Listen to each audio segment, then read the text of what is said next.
ये मैंने बॉक्स ख़रीद लिए हैं। तो सबसे पहले मैं बताना चाहूँगा, ये मेरा कॉन्टैक्ट नंबर है, ये मेरे चैनल का एड्रेस है।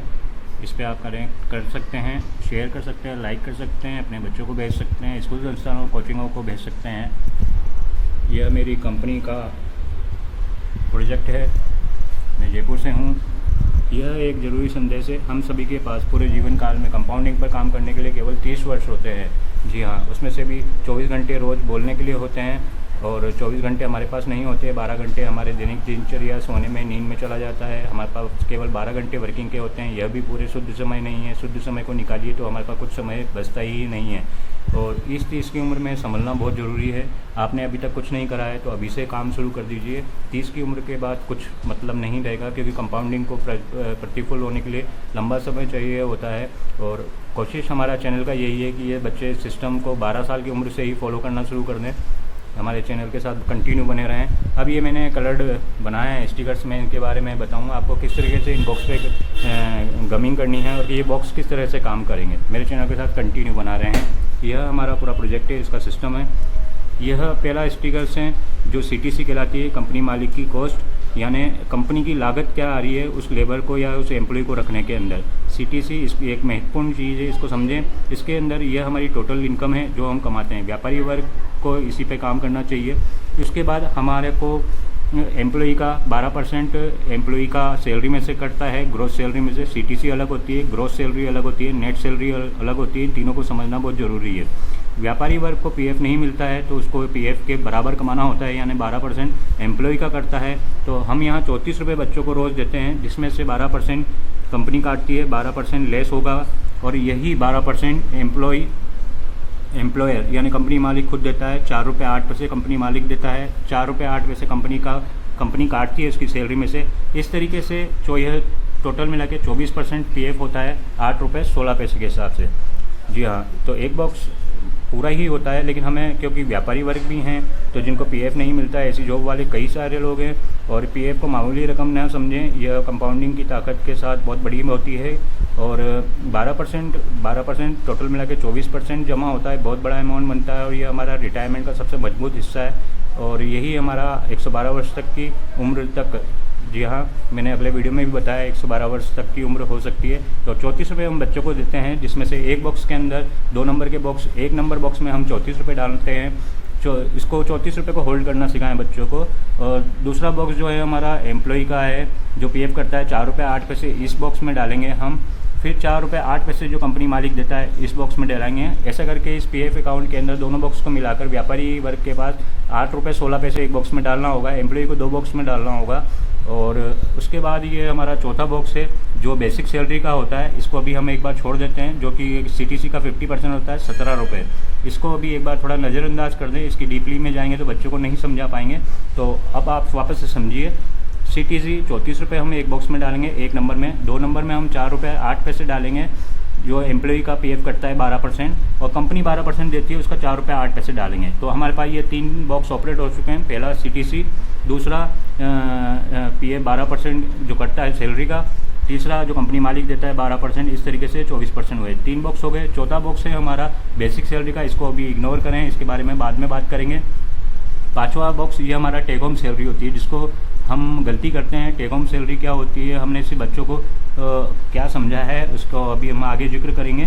और भी टेक होम सैलरी, ये टैक्स और PF कटने के बाद, यानी CTC कुल आय के अंदर से टैक्स और PF कटने के बाद जो हम घर शुद्ध आय लेके आते हैं, इन हैंड पॉकेट में जो लेके आते हैं, घर पे जो आती है वह शुद्ध आय कहलाती है। इसी को नेट सैलरी भी बोलते हैं, टेक होम सैलरी भी बोलते हैं। तो अब यहाँ से हमारा 5000 सिस्टम शुरू होता है। लेकिन यह महत्वपूर्ण सब्जेक्ट जो PF और टैक्स के हैं, इसको समझना बहुत ज़रूरी है, वरना जिन लोगों को PF मिलता है उन लोगों से हम लोग बहुत पीछे रह जाएंगे। और व्यापारी वर्ग जो इनको PF नहीं मिलता है और वो मामूली सी रकम समझते हैं, PF पे काम नहीं करते हैं, उनका बहुत बड़ी मिस्टेक है। इसको पूरे चैनल को समझेंगे, बने रहेंगे तो ही हो पाएगा। इस पर पूरा एक वीडियो अलग से बनेगा।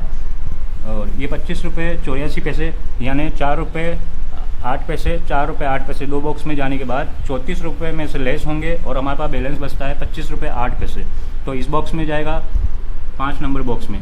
फिर इसके बाद इसका 30-30-40 का विभाजन होगा, क्योंकि 30 की उम्र के अंदर जैसे मैंने आपको ये बताया 30 की उम्र के अंदर 30% सेविंग, खाली सेविंग से काम नहीं चलता, इसको महंगाई को मात देते हुए 10% वो सालाना कंपाउंडिंग ग्रोथ करनी जरूरी है। तो 30 की उम्र है तो 30% बचत करेंगे, 20 की उम्र है तो 20% बचत करेंगे, 40 की उम्र है 40% बचत करेंगे, 50 की उम्र तक आपने कुछ नहीं करा है तो आपके पास कंपाउंडिंग पे काम करने के लिए समय नहीं है, तो कंपाउंडिंग नहीं होगी और बहुत मुश्किल हो जाएगा, और फिर आपको 80% बचाना पड़ेगा जो इम्पॉसिबल है। तो उम्र के हिसाब से बचाइए, अभी से ही 30% का रूल बनाइए, चाहे भले ही आप 12 वर्ष के हों चाहे आप 15 वर्ष के हों, क्योंकि आगे 30 की उम्र में 30% बचाना ही है। तो बच्चे को अभी से ही 30% की बचत करना सिखाएं, खाली बचत नहीं, उसको इन्वेस्टिंग ग्रोथ करना सिखाएं, अपने ही व्यापार में पैसा लगाएं या म्यूचुअल फंड जैसे मजबूत सिस्टम में लगाएं जो कभी फेल नहीं होता है। देखिए अब 5वें बॉक्स के अंदर हमारे पास 25 रुपये 84 पैसे हमने डाल दिए हैं। फिर हमारा आता है डोमेस्टिक एक्सपेंस, ये घर के खर्चे वास्तविक घरेलू खर्च के लिए होते हैं। बच्चे के लिए यह गोली बिस्किट का खर्च है 10 रुपये 34 पैसे। यह सिस्टम 34 की जगह 33-32 रुपये से भी हो सकता है, लेकिन हम बच्चों को डायरेक्ट ही 24% काटना सिखाएंगे सीटीसी में, यानी 34 रुपये में से सीधा ही 24% पीएफ काटेंगे तो हमारे हाथ में यह 25 रुपये बचता है, और फिर यहाँ पर 10 रुपये 34 पैसे बचता है जो इस छठे बॉक्स में जाएगा, जिसमें बच्चा गोली बिस्किट अपने गैजेट्स खरीदेगा। और हमने बच्चों को इसी पे काम करना सिखाया है एक बॉक्स के ऊपर कि हमने तुम्हें पढ़ा दिया है, लिखा दिया है, अब तुम्हें अपने पैरों पर खड़ा कर दिया, अब तुम अपना खर्चा खुद उठाओ। यानी इतने सारे बॉक्स हैं और हमने सिर्फ इस एक बॉक्स पे खर्चा करना सिखाया, वो ज़िंदगी भर यही करता रहता है और वही गलतियां हो रही है। जैसे हम लोग मेहनत ही करते रहे, पढ़ते ही रहे, लेकिन कभी पैसा नहीं कमा पाए या पैसा बचा नहीं पाए, वो सिस्टम यानी समस्या की मूल जोड़ को ख़त्म नहीं कर पाए। हम लोग सुने सुनाए रास्ते पे चलते रहे। तो मेरे सिस्टम को समझे, इसको फॉलो करें। तो इस एक बॉक्स पे काम करना ना सिखाएं, बच्चों को 34 रुपये दें और 10 रुपये खर्च करना सिखाएं। अब हम चलते हैं आगे की तरफ। तो हम लोगों ने नेट इनकम यानी कट पिट के आई जो हम लोग घर पे लेके आए शुद्ध आए 25 रुपये 84 पैसे इस बॉक्स में डाला है, उसका डिवाइडेशन होगा 10 बॉक्स। फिर उसके बाद 7वां बॉक्स हमारा बैंक ईएमआई का है। लाइबिलिटीज़ के बारे में भी सिखाना ज़रूरी है, क्योंकि बच्चे को घर खरीदना है, कार खरीदनी है और महंगे शौक भी करना है। तो बैंक हमारा दुश्मन भी है, दोस्त भी है, इसको बहुत अच्छी तरह समझना चाहिए। आप इस बैंक को किस तरह से यूज़ में लेते हैं। अगर आप ऐशो आराम और अपने शौक मौज के लिए पैसा खर्च करते हैं, लोन लेते हैं, तो ये आपका बहुत बड़ा दुश्मन है। और आप इसी बैंक के पैसे को ईएमआई को अपने व्यापार में लगाते हैं, बिजनेस को बढ़ाते हैं और कुछ ऐसी चीज़ें खरीदते हैं जो मूल्यवान है, जिनकी कंपाउंडिंग रेट बढ़ रही हो, इन्फ्लेशन बीट हो रही हो, तो डेफिनेट है बैंक आपका बहुत अच्छा दोस्त है। तो पहले ही बच्चों को ये सिखाएं कि बैंक किस तरह से हमारा दोस्त भी है, दुश्मन भी है, तो यह भी समझना ज़रूरी है। तो हम लोग इसके अंदर 7 रुपये 75 पैसे डालेंगे जो कि 30% होता है। यह हमारा 40% था।